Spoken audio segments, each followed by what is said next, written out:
A slap. I wasn't expecting it, and the slap threw me back, ringing in my ears. "What the hell was that?" I screamed. "Wait, I need to go back a few weeks and explain some things or this won't make any sense." I entered the house from the garage and walked into the kitchen shortly after 4 o'clock in the afternoon, which is when I usually finish work. The company I work for has several clients in the UK, so I start work at 7 in the morning every day so that I have time to socialize with them. It took me a while to get used to this schedule, but now I like it. Walking into the kitchen, I instinctively glanced at the bulletin board but only saw one entry. Working late. Sad. Damn, that means I'll be eating dinner alone again tonight. When Anne and I were first married and living in this little apartment, we'd hung a chalkboard on the kitchen wall to coordinate our schedules. And when we bought a house, we continued that tradition. At first, we left each other awkward little love notes. I remember leaving her a message that read, "I can't wait to get home from work, Cookie. I miss you already." When I got home the same day, she wrote, "I miss you even more. And don't call me Cookie." We first met at a small bakery, and I started calling her Cookie back then. Now that she had established herself, she didn't want others to know what I called her, but it was hard for me to give up the habit. Yes, I know. The notes and nicknames sound a bit syrupy, but they meant a lot to me, especially now that the syrup in our relationship seems to have lost its sweetness. These days, I'm lucky enough to find a succinct note that says what she'll be doing and when she'll be home. Or, as today, simply, got held up at work. I'm not naive. I know that even the brightest gems lose their luster over time, and routines and habits can dull the glow of new love. But over the past year, I felt like our relationship has changed in more ways than just habits. It wasn't just that we stopped leaving each other love notes. It got to the point where we hardly spent any time together. Part of the problem, of course, was my work schedule. On weekdays, I would leave for the office long before she got out of bed. But her job compounded the problem. You see, Anne is a realtor, and while her office has regular business hours, she is pretty much at the mercy of any seller or buyer. Want to make an offer on a house at 9 o'clock at night? Anne will come to you to help with the paperwork. Trying to sell your home? Anne will organize an open house that will take her all day Saturday or Sunday. Basically, you get the idea. But that's not all. 2 years ago, Anne got it into her head that she was going to run for city council in our district. I tried my best to talk her out of it, but her friends and associates kept encouraging her. At the time, I wasn't too worried because our longtime councilman had won 2/3 of the vote in the last election. But halfway through that campaign, his wife suffered a stroke, and he withdrew from the election to take care of her. Before I realized what was happening, my wife had already taken her seat on the city council. This, of course, entailed a whole new set of responsibilities. It wasn't just the monthly council meetings. Before long, Anne was already meeting with constituents, serving on task forces, and doing whatever the hell elected officials do. When I stood with her on the platform at the hotel on election night when she won re-election, I was proud of her and her success. When I saw how happy she was in her new responsibilities, I was happy for her. But as the weeks went by, our time together dwindled. When I tried to broach the subject, she became defensive, accusing me of jealousy and lack of support. All of this would have been bad enough, but over the past year I had noticed a change in her attitude. It wasn't just that she had grown colder toward me. Lately, when we spent time together, I felt a condescending attitude toward her that bordered on contempt. Of course, there was nothing overt about it. It was just the way I felt. When I had some free time, I thought a lot about the situation. You won't be surprised to learn that it put me in a bad state of mind. I worried about the loss of time spent with her and resented the demands that had come between us. I still remember one night when we were infatuated with each other. We had just settled down in the bedroom when the phone rang. You guessed it. It was one of her real estate clients with an urgent matter she had to take care of. Even today, that incident haunts me. But to be honest, I also remember having to cancel our weekend plans when one of my company's biggest clients had a network outage. Now I was sitting at the kitchen table trying to make sense of it all. Maybe I had been unfair to Anne. Maybe I was just jealous because other people were demanding so much of her time. But as a network engineer, I had developed the ability to identify problems from seemingly insignificant symptoms. My intuition told me that it wasn't just the factors I had considered so far. And it wasn't just our crazy schedules that were making me uncomfortable. I realized it was about her attitude towards me. When she first became a councilwoman, She was so eager to tell me about everything that was going on in council and city hall. But now she didn't bring it up anymore. Maybe it was because the new girl was older, or maybe she decided it just wasn't worth talking to me. The possibility kept me on my toes. Suddenly, I had a truly dark thought. What if she was having an affair? I immediately dismissed that disgusting thought. My cookie would never cheat on me. But I couldn't get the thought out of my head, because it seemed to answer a lot of my questions. What was she really doing all those nights she was working late? She could have been meeting with clients, but she could also, I realized, have been meeting with her lover. Why didn't she tell me where she was going anymore? Was it because she didn't care, or because she didn't want me to know? Why was she so condescending to me when we were together? Did she despise me now that I had become her gutless cuckold? The longer I sat and pondered, the more an angry suspicion seized me. Something had to be done to stop this train of thought before I did something stupid and irreversible. So I got up from my desk and put on my old work clothes. Then I got out the lawnmower and started working our lawn until it was too dark to see beyond. The exercise helped a little. I still couldn't help but think about the situation, but I had calmed down enough to develop a plan of action. When a network starts having problems, the first thing I do is run a series of tests to determine the cause. I need to do the same with my marriage, run diagnostics, and figure out what went wrong. Over a dinner of leftovers, I pondered what diagnostic tools I could use. I was well aware of the many electronic marvels that could easily be used to spy on someone, but the more I thought about it, the more complicated the problem became. Sure, I could set up microphones and cameras around the house, but with Anne spending so little time at home, it was unlikely to do any good. I was concerned about the time she spent out of the house. I considered putting a tracker on her car, but what good would that do? Between real estate shows and city council meetings, my wife spent most of her time traveling. Park in a hotel? She was constantly attending luncheons and holding meetings in hotel conference rooms. Miniature recording devices? Trying to tap every cell phone she had? There was nothing wrong with that. Yeah, I knew the answer but didn't want to use it because I thought it would be expensive. But hiring a professional was clearly the right decision, so I sat down at the computer and typed detective agencies into the search engine. That didn't help, there were dozens of them. Some had ratings, but I'm pretty skeptical of online ratings and user recommendations. They're too easy to fabricate. Does Craigslist have a section for detective agencies? Angie's List? Hell no. Next in my search, I noticed an entry about Channel 9 News. When I clicked on it, I found that a year ago they did a report on local detective agencies. Channel 9, right? I went to high school with Amy Howard, the girl who is now the news director at that channel. We even dated in college. Nothing serious, but we parted as friends. So I called her up. Hey Amy, long time no see. Any chance of having a beer with me tonight after work? She was pleasantly surprised by my call. I think I can make it, Dave. This day isn't too full of news, so unless something special happens, I'll be there. As she walked into the living room, I remembered why I was interested in her. She was still as attractive as when we met, but now she had the confident style of a successful professional. It suited her very well. We chatted for a while, discussing mutual friends and our life after college. But eventually, I discreetly changed the subject. Didn't you recently write an article about local detective agencies? She looked at me shrewdly. Oh, Dave, I'm so sorry. I was wondering why you didn't mention Anne. Are you looking for references? Gotcha. I hung my head and nodded. She paused to think. Given your wife's position in the city, I'd stay away from the big agencies. The fact that they have more employees only increases the likelihood of someone gossiping. Does that make sense? Definitely. And you probably don't want a one-man store because getting what you need in a timely manner can be a problem.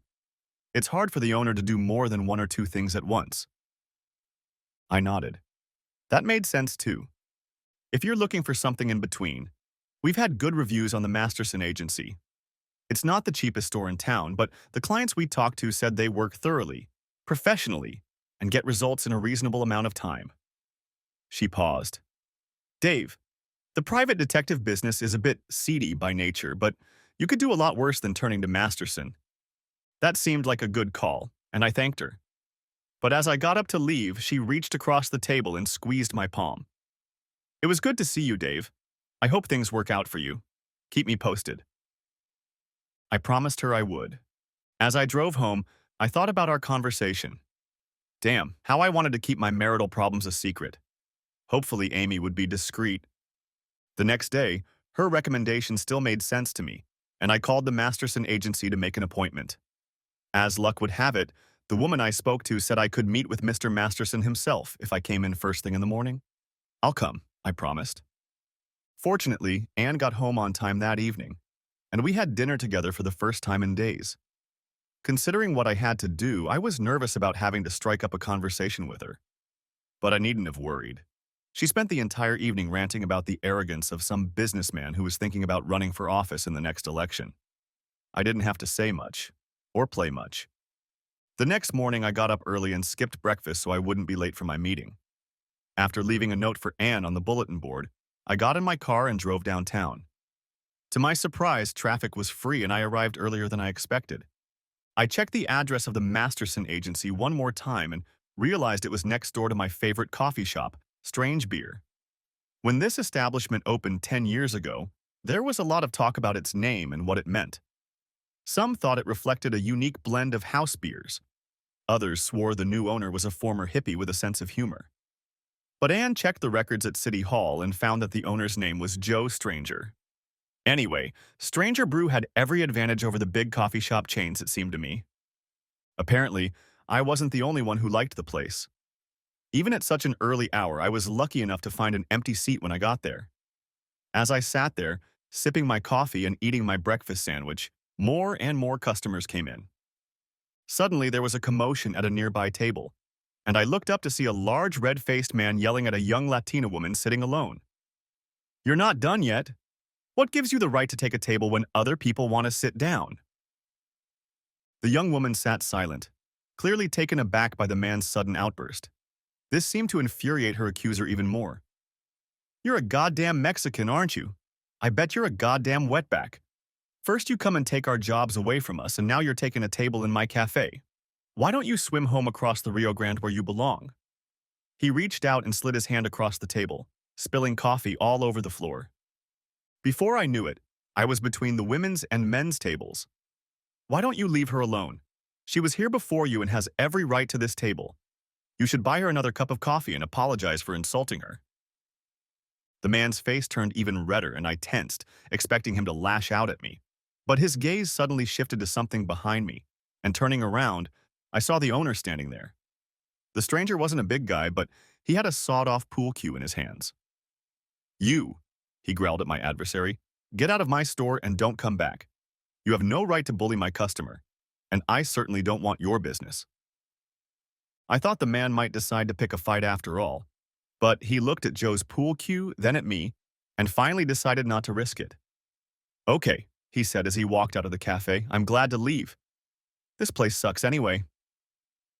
When the noise died down, I turned to the shocked woman. "I'm really sorry about this, miss. May I offer you another cup?"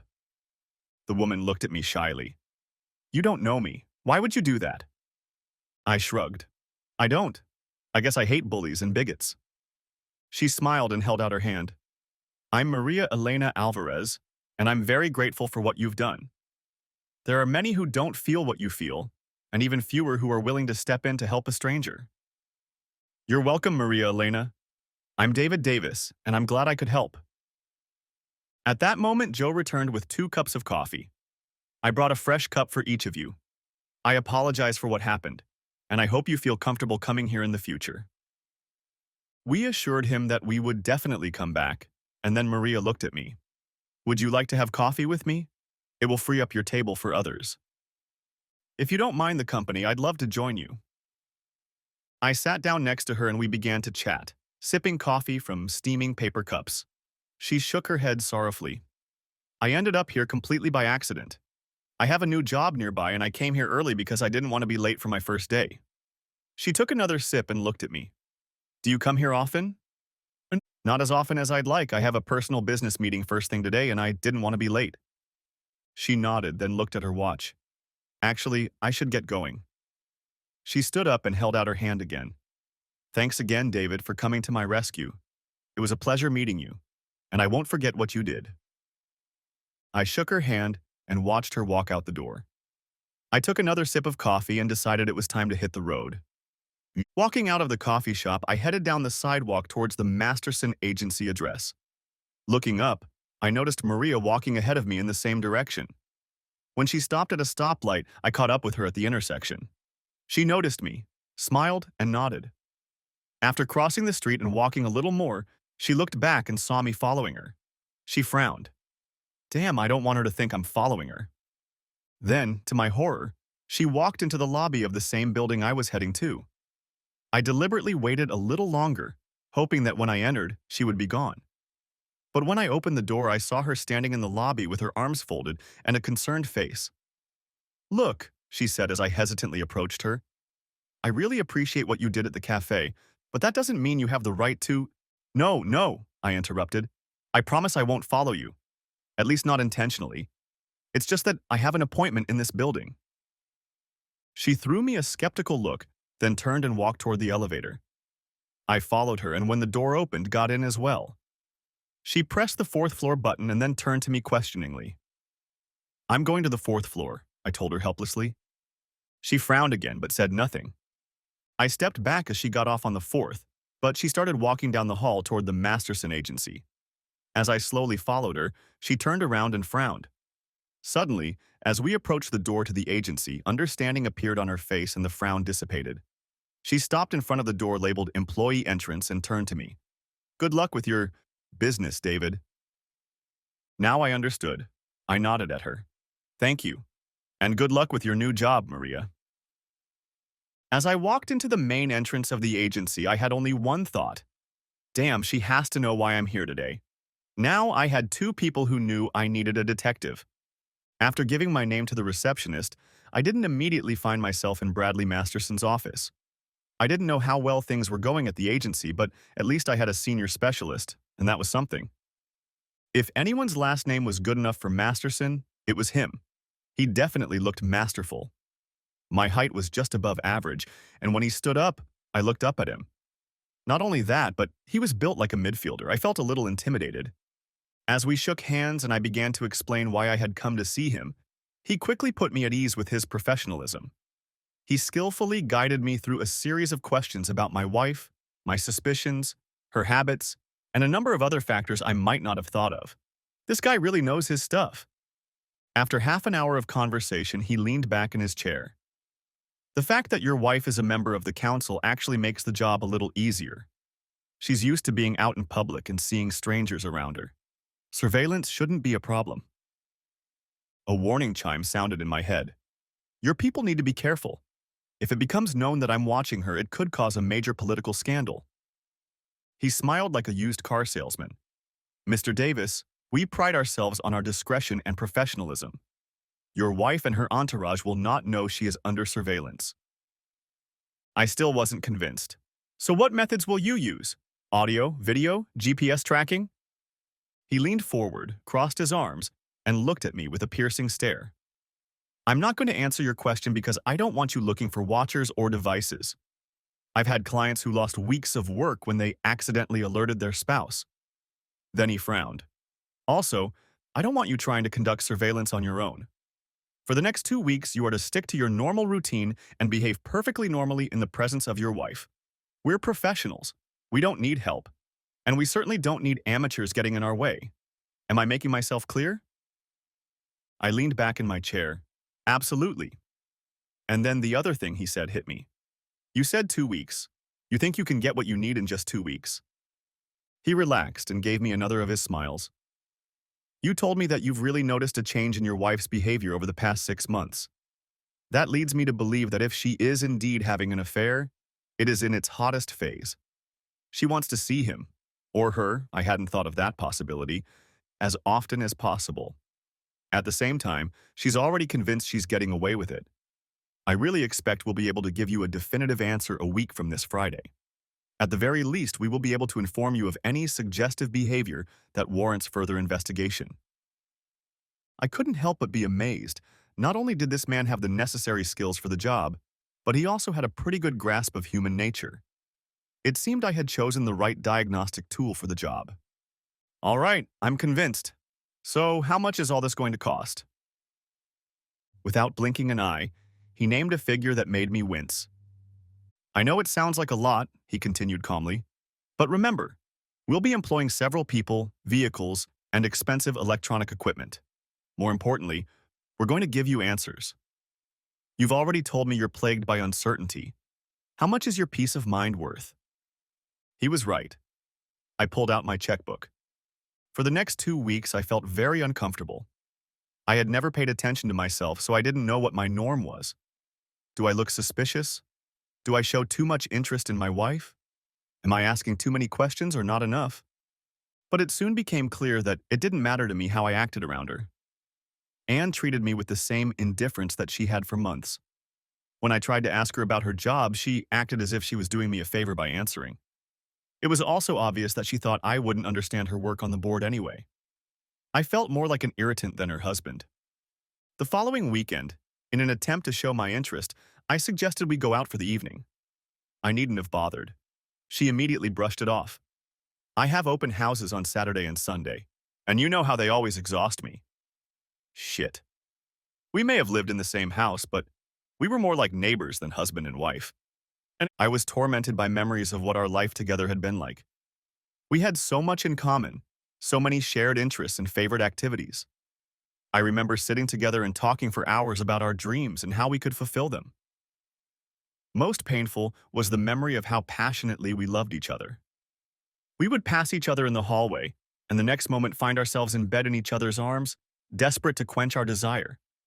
Where did all that love and passion go? Ironically, the closer we got to our dreams, the more we drifted apart. I realized that I was passionate about my career, not only because of the financial rewards, but also because I found my work intellectually stimulating. Again, I wondered, had I played a role in Anne's repulsion? But if I had played a role, I felt that Anne was just as much to blame. She was a good realtor, but she always wanted more. Being elected to the council was a dream come true for her, and lately she had started hinting that she might run for mayor. I couldn't understand why she was never satisfied with what she had. The more I thought about it, the more convinced I became that our career paths had contributed to the current state of our marriage. But even with all this stress, a little voice in my head kept warning me that there was something else I was overlooking. Was I being paranoid, or was there a real threat? As much as I hated spying on Anne, I decided I was doing the right thing. Masterson was right. Peace of mind was worth a lot. All in all, those 2 weeks I felt like a patient scheduled for exploratory surgery. I was scared to death of what would be discovered, but I couldn't wait for it to be over. Before the meeting, I stopped by Stranger Brew for my favorite coffee, a prisoner's last meal. Sitting there, I looked around, wanting to see if Maria Elena was there, but she wasn't. Thankfully, the bigot I had encountered didn't show up either. Finally, it was time. I walked the 3 blocks to the Masterson agency like a condemned man walking the Green Mile. While I was giving my name to the receptionist, Masterson startled me by coming out and walking me back to his office. Uh-oh, this couldn't have been good news. He sat down, placed his hands solemnly on the folder on his desk, and his face turned into a mask. I couldn't take the tension any longer. So what's the verdict?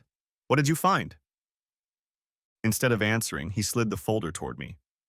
I think it's best if you see for yourself, he murmured, and my heart fluttered in my chest. Shit, shit, shit. I hesitantly opened the folder and took out the first picture. It showed my wife standing outside a house I'd never seen, holding the door open for a young couple. In the corner of the photo, I could see a barely visible for sale sign. I quickly picked up the next photo. It was obviously taken from the visitors' gallery and showed Anne sitting in her seat in the council chamber. Below it was a picture of her talking to Mayor Dalloway in the hallway of City Hall. Behind it was a picture of Anne walking through the door of her real estate agency. Confused, I hastily flipped through the rest of the photos in the folder. Each one looked completely innocuous, exactly how I expected my wife to look. When I looked at Masterson in confusion, his grim face was replaced by a wide grin. Mr. Davis, I'm happy to report that your wife is not cheating on you. Not only has she not sneaked off to a lover, but she's exhibiting absolutely no behavior that we would consider even remotely suspicious. He leaned back in his chair and put his hands behind his head in a relaxed pose. Your wife, Mr. Davis, is multifaceted. She's a dedicated elected official. She's a busy and successful realtor. She's a determined woman. but I can assure you without reservation that she is not an unfaithful wife. Then his face took on a more serious expression. I know you've had questions about her, and I suspect the last 2 weeks have been very difficult for you. But now, you can put all those doubts and fears out of your mind and focus on enjoying your marriage. He gave a friendly smile. Most of the time, my job is to give husbands or wives terrible news about their spouse. I really like it when I give good news for a change. He stood up to shake my hand. You're a lucky man, Mr. Davis. I was delighted. The doctor had just told me that the spot on the x-ray was empty. Relief came over me like cool water on a hot day. I shook his hand again, struggling to find the words to express my gratitude. The big man smiled and reached into his desk drawer to pull out an envelope. Here is the rest of the bill for our work. I hope you will feel that the money was not wasted.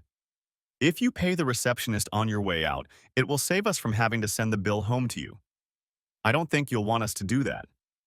He grinned. I don't want to use all those hackneyed cliches about walking on air. Suffice it to say that I left Masterson's office in a happier mood than I'd been in a long, long time. At first, I was just enjoying the relief, but soon a new thought struck me. I need to start rebuilding my marriage immediately. I need to show Anne how much I love her. I need to stop taking her for granted. By the time I got back to the office, I had a whole list of things I wanted to do. Luckily, there was nothing on Anne's schedule for the weekend, so I could party heartily. I started taking notes.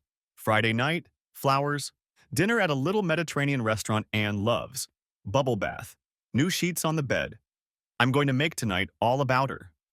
Saturday, breakfast in bed, a trip to the spa, more flowers, reservations at the best restaurant in town, a full-body oil massage, and then the sex we had when we were first married. I smiled happily. It was going to be okay. As I expected, Anne didn't get home until 7 o'clock from the zoning committee meeting. Staggering, she walked into the living room and sank down on the couch. I'm tired, she moaned. I don't know if I can cook tonight. Suddenly, she looked up. What is that delightful smell? Looking around, she noticed a flower arrangement in a vase on the coffee table. Where did those flowers come from? I walked over to the couch and knelt down beside her, smiling broadly. These beautiful flowers are for my beautiful wife, and what you are feeling is dinner already prepared and waiting. She looked at me in amazement and then grabbed the vase. They're beautiful, she exclaimed. Let's take them to the dining room so I can enjoy them at dinner. I hurried into the kitchen to prepare her plate, and by the time she took her seat, everything was ready. Then I slipped a clean towel over my arm and showed her the bottle of her favorite wine I had chilled in the fridge. Would you care for a glass, my lady? She nodded gratefully, and after filling our glasses, we began our meal. After a few minutes, she set her fork aside. This is wonderful. You haven't done anything like this in a long time. To what do I owe such luxurious treatment? Then her face darkened. Have you done something you feel guilty about? I knew what would follow this question. Yes, I answered boldly. I neglected you for too long. You worked like a Trojan, doing the equivalent of 2 full days' work, and I was so consumed with my job that I didn't take the time to appreciate you. I'm lucky to have you as my wife, and I'll make sure you know that I feel that way. She sat like that for a moment, and then her face spread into a smile. We really did neglect each other, didn't we? Then she lowered her eyes and gestured toward the table. Is there anything else? Sure, I replied enthusiastically. After dinner, I'll make you a bubble bath, and you can soap as much as you want to ease the pain. Then, I'll tuck you into bed so you'll get a good night's sleep. I grinned. You're going to need it, because I have more planned for tomorrow. I hadn't seen a smile like that from her in a long time. Later, when she climbed under the covers after her bath, she stared at me in surprise.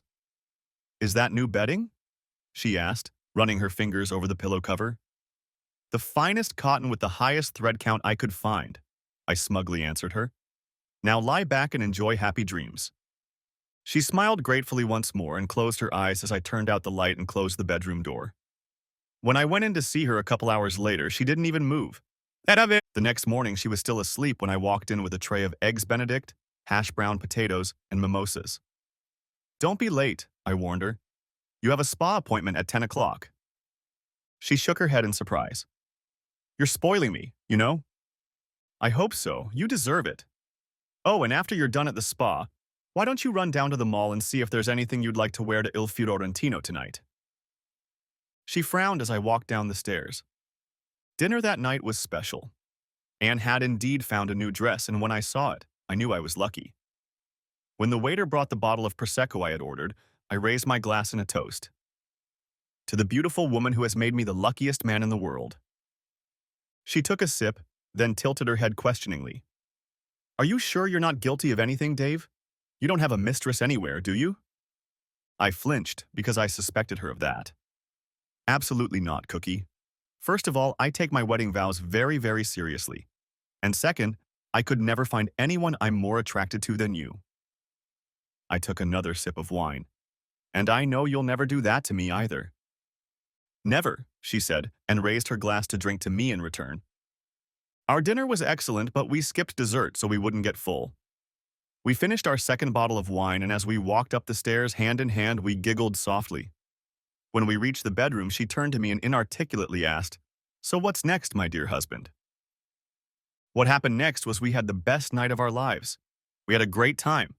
We both slept in so late that we missed breakfast and went out for brunch. I intentionally didn't plan anything special for Sunday because I wanted us to have a normal day. After brunch, we came home and did the usual weekend activities. Anne went to the grocery store to restock the refrigerator, and I mowed the lawn.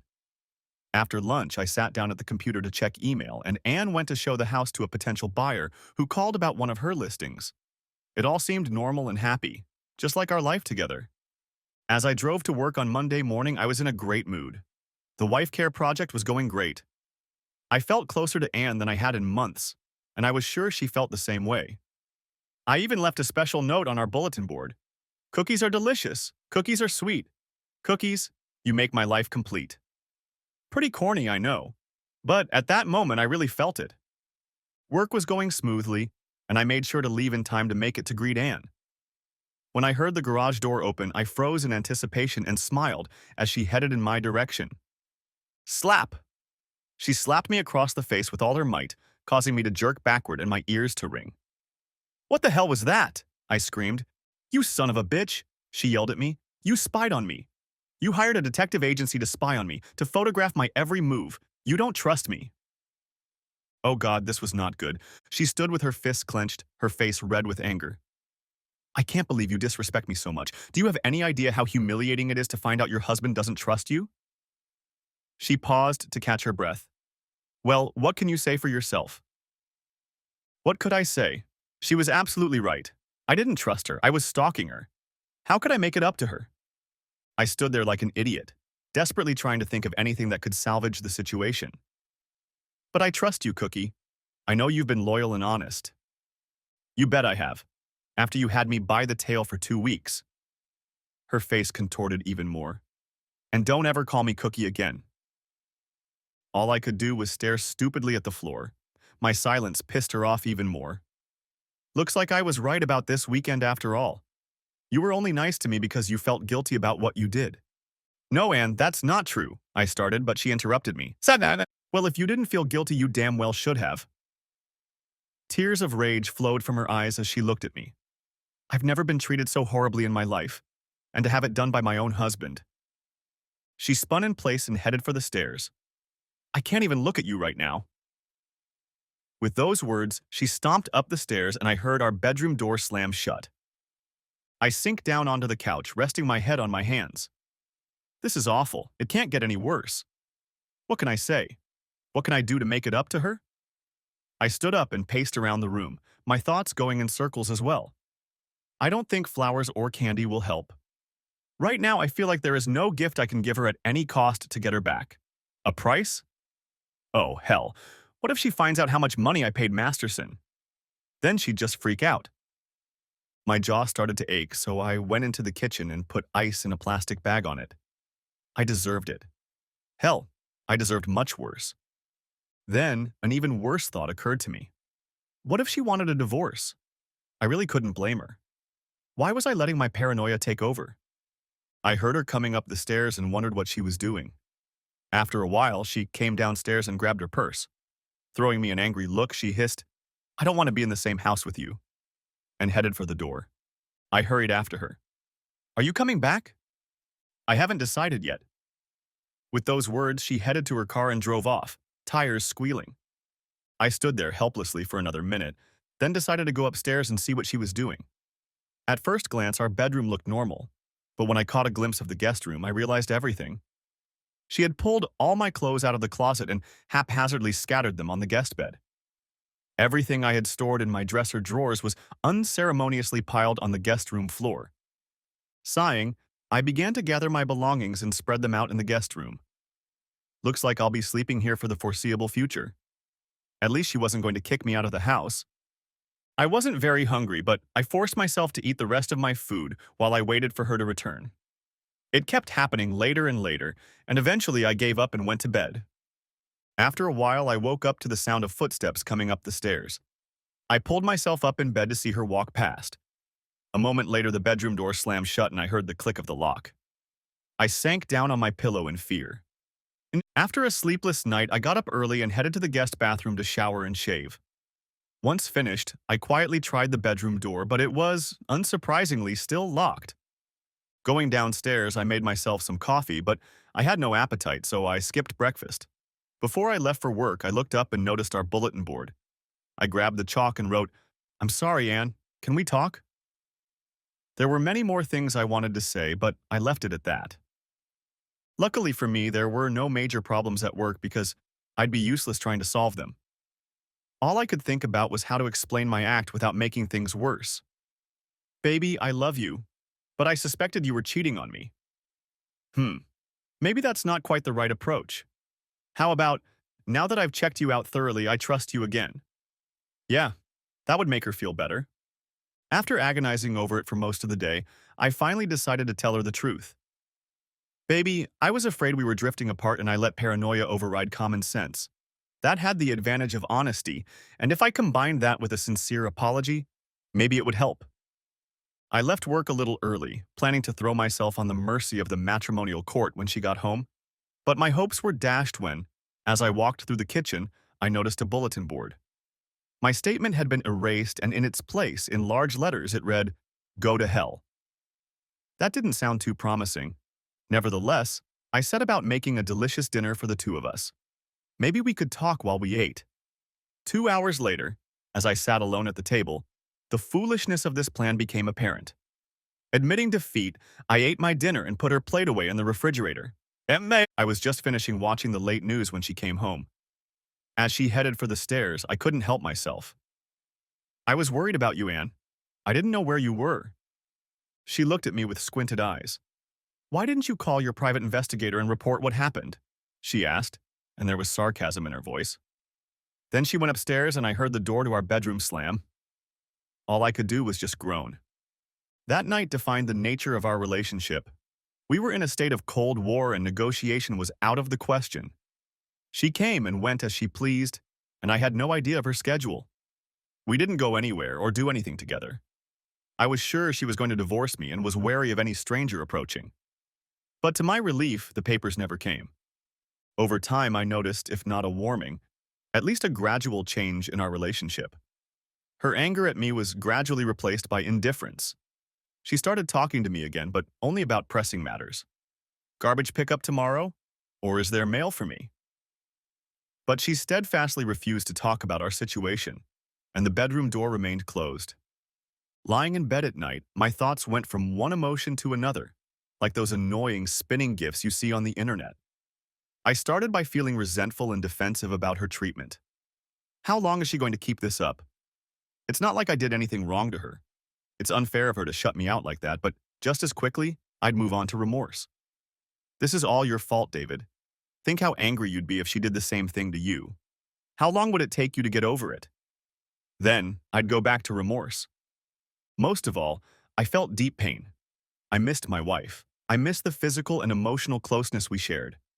My goal had been to bring us closer together, and all I had accomplished was to distance us from each other. I couldn't stop thinking about the wonderful weekend we had spent together just before everything went to hell and mourned my loss. People around me were starting to notice my depression, but their questions and concerns only made it worse. The last thing I wanted to do was discuss what I had done. I didn't doubt the reaction I would get, especially from my girlfriends. They would be outraged at what I had done. Worse, the fact that I'd used a detective to spy on Anne, if it became public, would surely cause rumors. It could be used against her during the election campaign. If I messed up Anne's political future, we would definitely be finished. I felt trapped in a hopeless situation. I felt really bad, but there was no one to talk to about it. Now I knew what purgatory was. One Sunday, I went for a walk in the woods, hoping the fresh air would help clear my thoughts. After walking along a path for about an hour, I came to a small clearing and sat down on a log to rest. The serenity of the landscape contrasted with my inner turmoil. I can't live like this anymore. I love Anna, but we are no longer married. It's not fair to me, and it's not fair to her to go on like this. We both played our part, but I have to take most of the blame. Our marriage is dead, and I'm the one who ruined it. Strangely, as soon as I came to that conclusion, a sense of relief came over me. I took a deep breath and looked around at the sky, the trees, and the clearing. It's so wonderful here. I wish Anne could look at it with me. Then I realized what I had just thought, and a bitter taste of defeat appeared in my mouth. Late for work the following Monday, I made inquiries and found a family law firm that advertised a non-confrontational approach to dissolving marriages in a respectful environment. I loved it.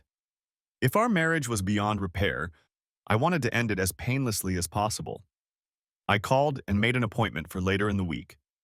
I had just had time to hang up when the phone rang again. "Is this David Davis?" asked a hesitant voice that sounded vaguely familiar. "Yes. Who's calling, please?" "This is Maria Elena Alvarez. I don't know if you remember me, but we met at Stranger Brew and—" Of course, the girl is in trouble. "I remember you, Maria Elena. What can I do for you?" "I need to talk to you about something very important." Okay, I guess I can do that.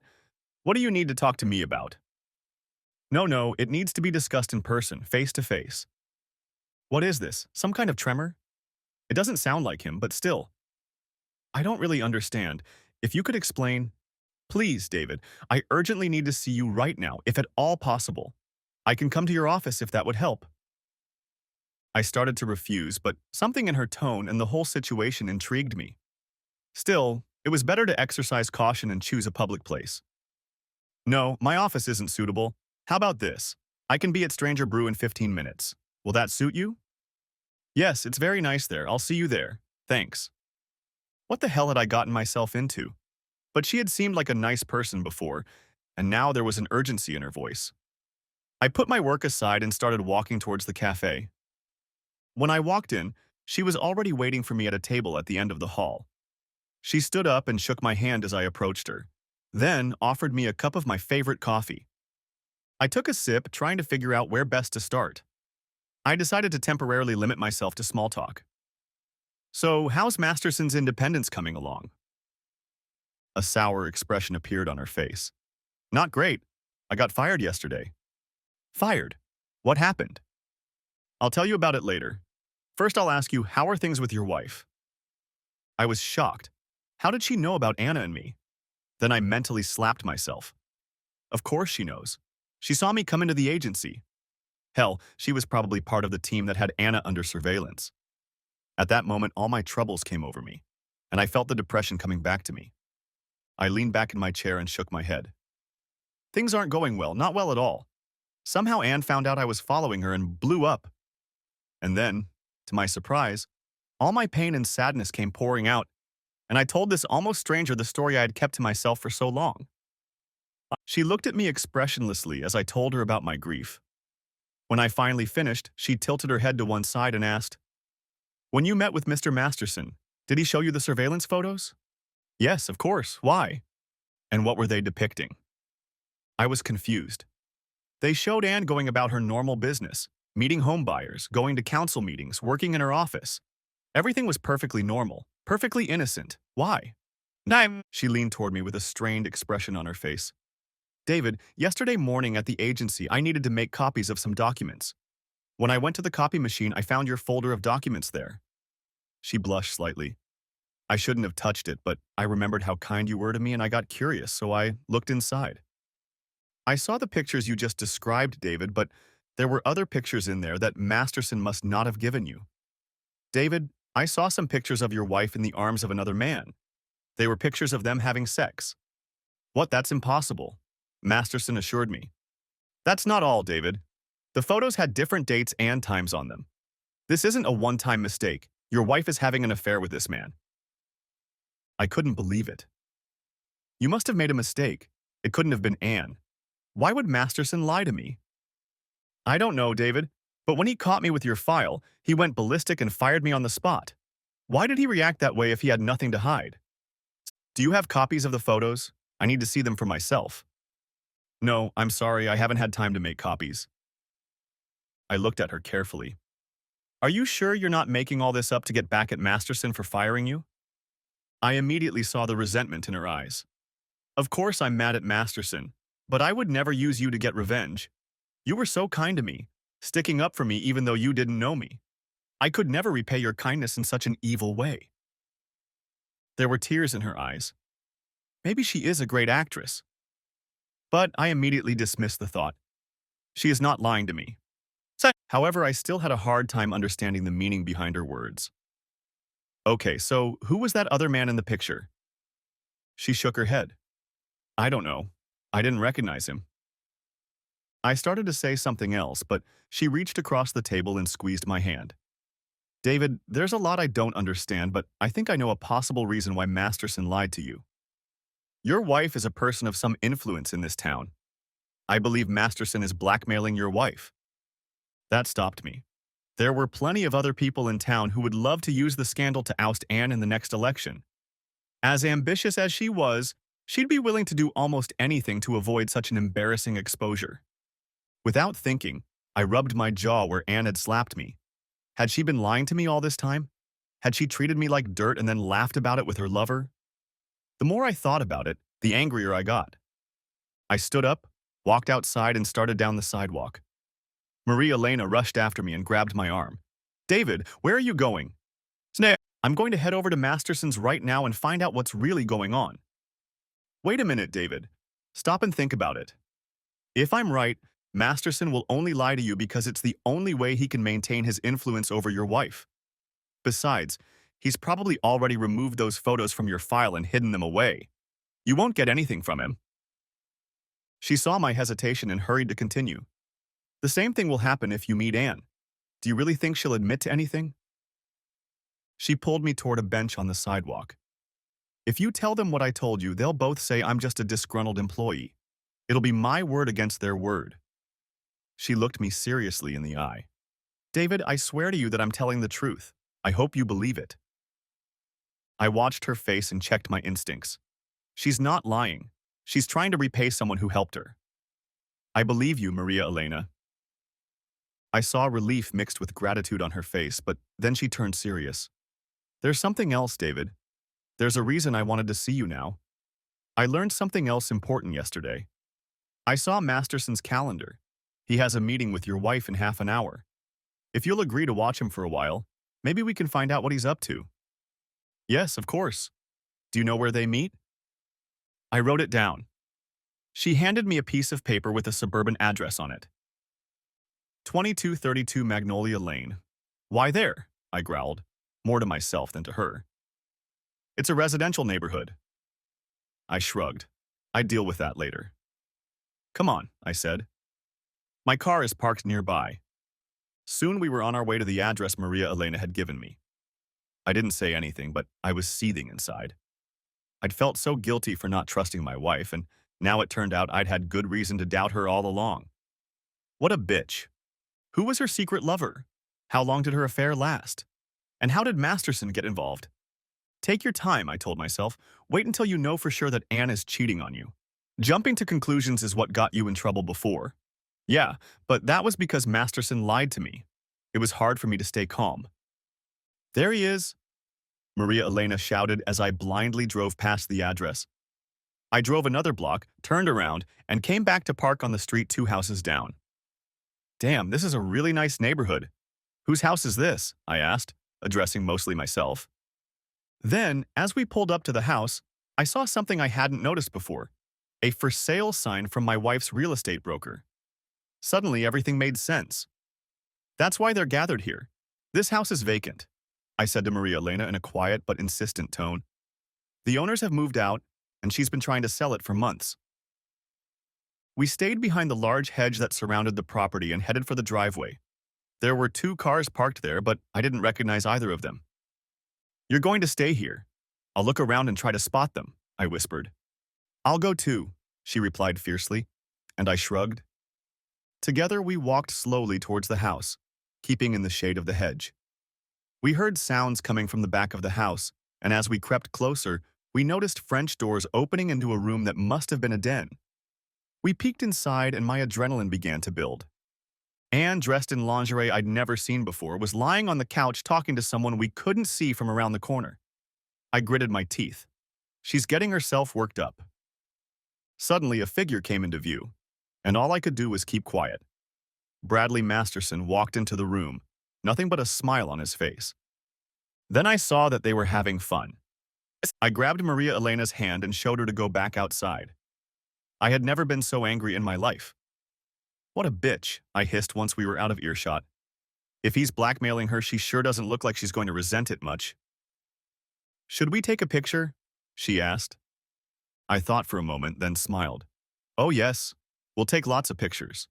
And maybe get some others involved. I hurried over to Anne's for sale sign, pulled it out of the ground and tossed it behind the hedge where it wouldn't be so easy to spot. Then I pulled out my cell phone and dialed 911. I want to report an apartment break-in. I was walking around the neighborhood and saw two people breaking down the door at 2232 Magnolia Lane. That's right, they're probably burglarizing there right now. If you hurry, you can catch them before they get away. I hung up without giving my name, and Maria Elena stared at me in confusion. But I ignored her and called my friend at Channel 9. Hey Amy, are you still covering this series of burglaries? I've got a hot tip for you. There's been a burglary at 2232 Magnolia Lane. Police have been notified and are on the scene. If you get there fast enough, you can track down the competition and get some great shots. That's right, 2232 Magnolia Lane. No problem, I owe you one. What did you do? My companion asked, but I waved her question away. Let's go back and get those pictures. When we returned to the French doors, we saw another man. Maria Elena tugged my arm sharply. It was the man from the pictures, she whispered.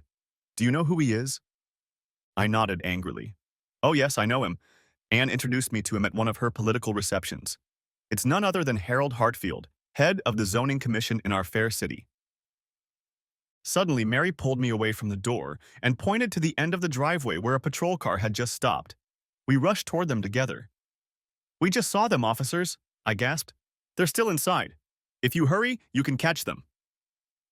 The senior patrolman looked at his partner. There are two cars parked in the driveway, and I don't see any signs of forced entry. He then looked at me suspiciously. Are you sure a crime is being committed? At that moment, a Channel 9 news van stopped squealing outside, and a reporter and cameraman jumped out to join us. What's the story? Are we going to be able to get any action? The first policeman started to speak when we heard him. A loud female scream that seemed to shake at the top of his voice. Oh my God, I exclaimed. He's killing her. The two policemen looked at each other in panic. Then Anne screamed again, even louder this time. Come on, shouted the first policeman, grabbed his gun and rushed to the front door. The younger cop followed on his heels, and the two of them burst through the front door and disappeared inside. Start filming, the reporter shouted to his partner. He then turned his back to the house and began speaking rapidly into the camera. Behind me is a house at 2232 Magnolia Lane where police are investigating a suspected breaking and entering. We just heard wild screams coming from inside the house and police went there to investigate. Before he could finish, there were sounds of a terrible commotion coming from inside the house. I thought it sounded like an old-fashioned fight from a movie, only in reality.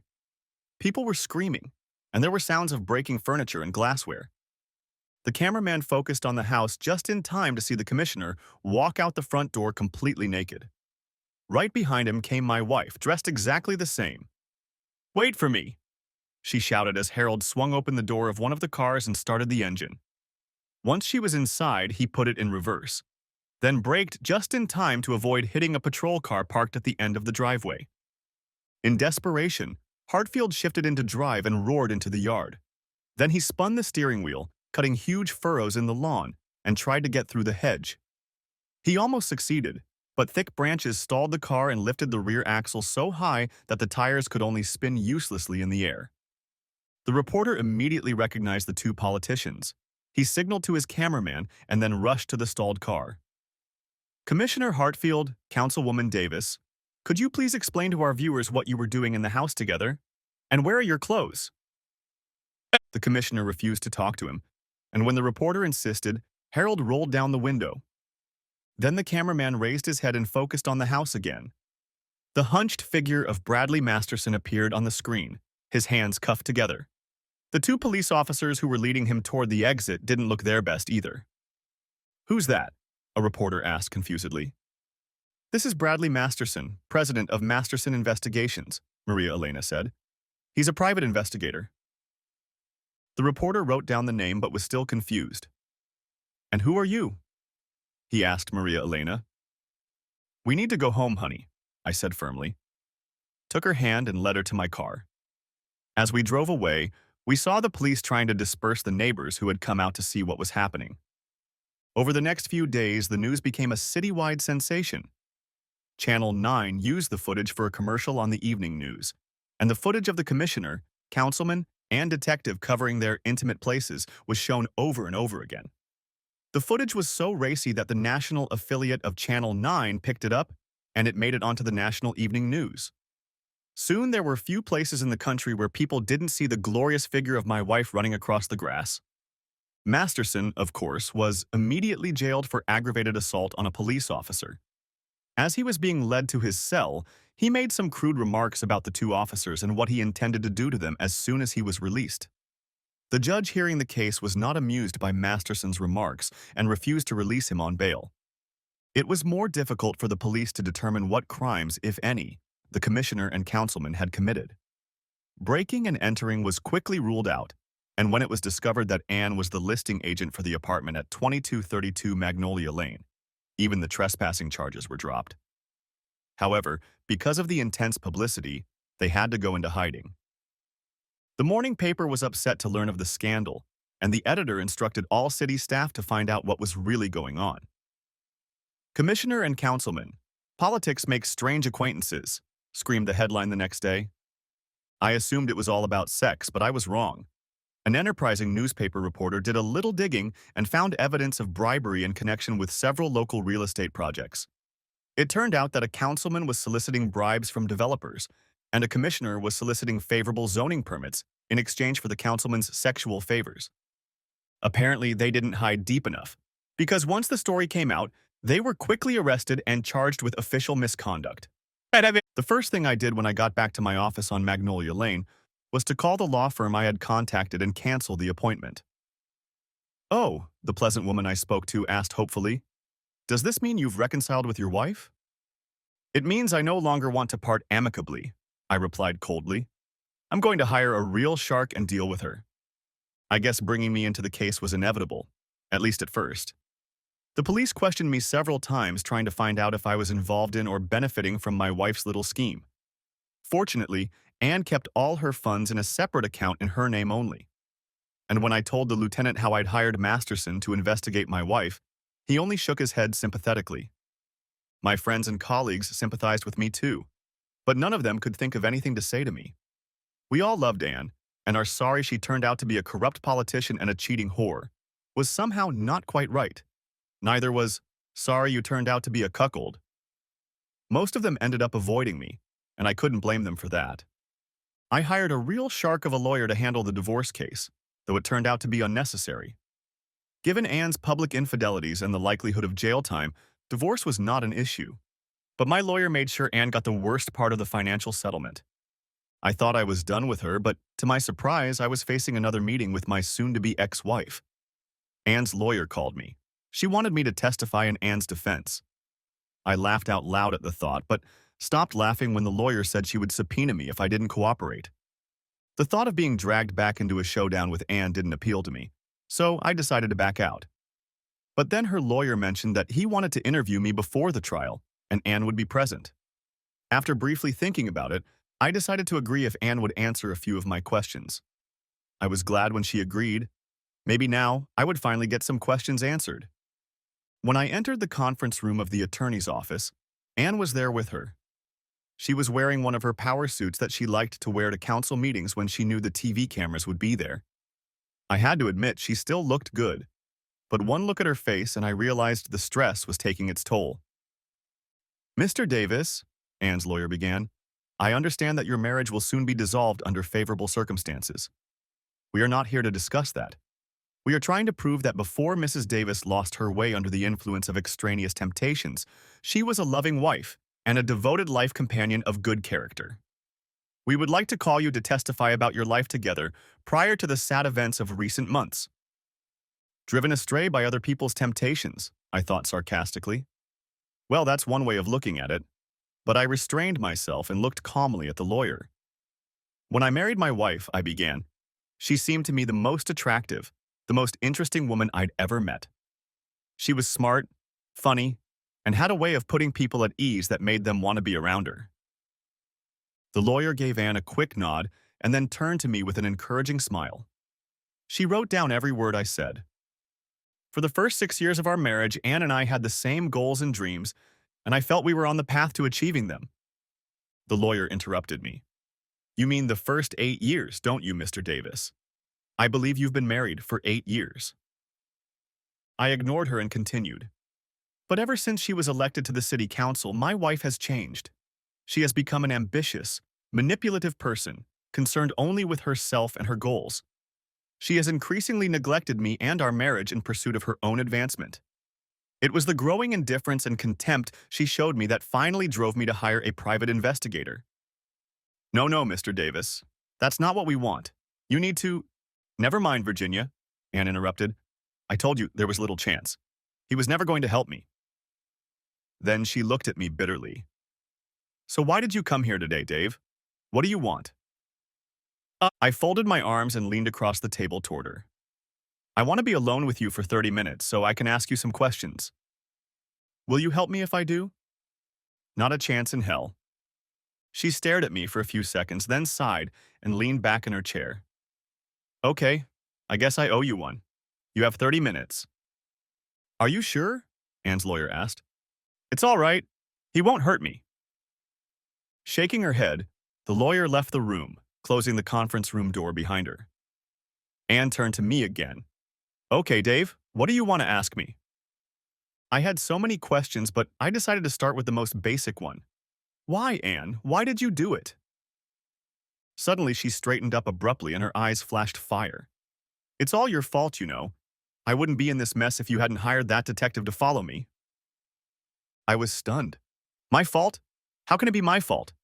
You're the one who— But she was so angry she didn't even hear me. Everything was going so smoothly until that bastard showed up at my office with those pictures of Harold and me. And you were the one who set him on me. I was so mad at you when I found out about it. I wouldn't have had to do that if you weren't having an affair with Hartfield. She grinned. It wasn't an affair, just politics. Harold was a terrible lover and he was smaller than you. I only seduced him because he could get the zoning changes I wanted. I couldn't believe what I was hearing. Why do you need zoning permits? It's not like you're in real estate. I haven't. She shook her head like I was the slowest kid in her class. I don't need permits, but the big real estate developers do. And I needed their support to run for mayor. Like I said, it's all about politics. So it's all about political support, right? Then why did the cops find over $1 million in your secret bank account? She smiled embarrassedly. Okay, maybe it is about the money. Then her expression turned angry again. But none of this would be a problem if you weren't so damn nosy. I'm not going to let her trap me into this. What about Masterson? What did he want? Half of what I was getting and half of what Harold was getting. Wait a minute. You said Harold was only involved because you seduced him. Her face took on a strange expression. Like I said, Masterson wanted half of what Harold was getting. And after he got it the first time, I discovered that he was far superior to Harold. Far superior. So he didn't have to make you do it. She smiled slyly. Only the first time. After that, I happily obeyed. She noticed my expression and grinned. Everyone has their own sexual preferences. I was just lucky enough to discover mine. I guess you weren't so upset that I hired Masterson, I remarked wryly. She smiled lazily. No, actually, I think I owe you for that. Then her smile disappeared. And everything would have been fine if it hadn't been for those nosy neighbors on Magnolia Lane. If they hadn't called the police, I wouldn't be in this mess. For the first time that day, I felt better. I stood up and smiled at my loving wife. Actually, it wasn't the neighbors. I was the one who called the police and called Channel 9. You did all that, you son of a bitch? She stood up so fast she knocked over the chair she was sitting in. She grabbed a law textbook off the shelf behind her back and threw it across the desk at me. She was about to jump over the desk and try to grab me when her lawyer jumped up and grabbed her arm. Calm down, Anne, calm down. You can't do this. I wish I could be a character witness for your client, counselor, I said as I walked out the door. Then I turned around. Enjoy your time in jail, Cookie. Masterson eventually pleaded guilty to a lesser charge of assaulting a police officer in exchange for testifying about a bribery scheme. In addition to jail time, of course, he lost his private investigator's license. Hartfield got off with a lesser sentence because he didn't actually take any money. But he lost his job, his wife, and his dignity, and was never seen in town again. I figured that asshole got what he deserved. I deliberately avoided all news of Anne's trial, partly because I didn't care what happened to her, and partly because I wanted to be able to claim ignorance if anyone asked me. But when I was at Stranger Brew a while later, I happened to see a newspaper with a sentence announcement. I couldn't resist reading it. As I learned, Anne received 3 to 5 years in state prison as well as a $25,000 fine for soliciting an illegal gratuity. I was also pleased to learn that she now faces federal charges of income tax evasion on her personal money fund. Apparently, the fact that the state seized her illegally gained property was not a mitigating factor for the feds. I rubbed my cheekbone. Okay, exactly what she deserved. Maybe now I could move on with my life. My thoughts were interrupted by a voice I hadn't heard in a while. Hey stranger, could you buy a girl a mug of beer? I smiled at her. I'd be very happy to, Maria Elena. Thanks for watching. I hope you enjoyed it. Subscribe to my channel and stay tuned for the next videos.